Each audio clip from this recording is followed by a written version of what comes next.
নমস্কার, সকলকে আমার আন্তরিক শুভেচ্ছা, অভিনন্দন ও স্বাগত। আমি রূপা আসছি আপনাদের কাছে কিছু কথা, কিছু অধ্যাত্ম নিয়ে। বেদান্ত আমার অধ্যয়নের বিষয়।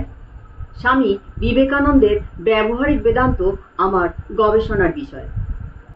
স্বামী বিবেকানন্দের দর্শন থেকে জেনেছি জগৎকে আমরা যেমনভাবে দেখছি জগৎ তেমন নয়।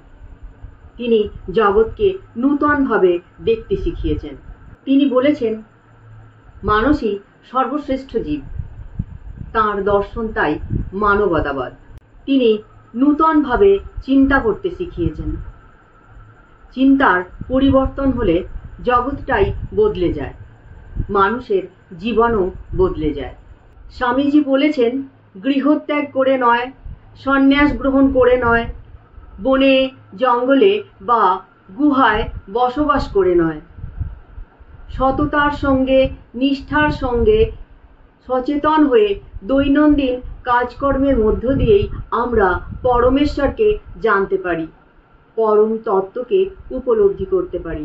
তিনি বলেছেন জগৎ হলো পরমেশ্বরের পরম প্রকাশ, সংসার হলো সর্বশ্রেষ্ঠ সাধন ক্ষেত্র, পৃথিবী হলো সর্বশ্রেষ্ঠ তপভূমি।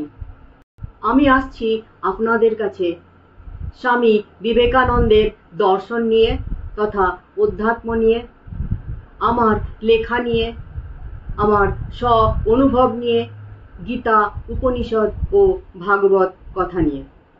চ্যানেলটি সাবস্ক্রাইব করে সঙ্গে থাকুন।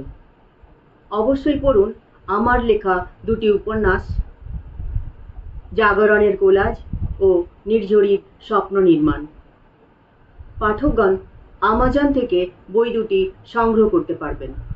সর্বে ভবন্তু সুখিনঃ, সর্বে সন্তু নিরাময়া, সর্বে ভদ্রাণি পশ্যন্তু, মা কশ্চিৎ দুঃখ ভাগ ভবেৎ। নমস্কার।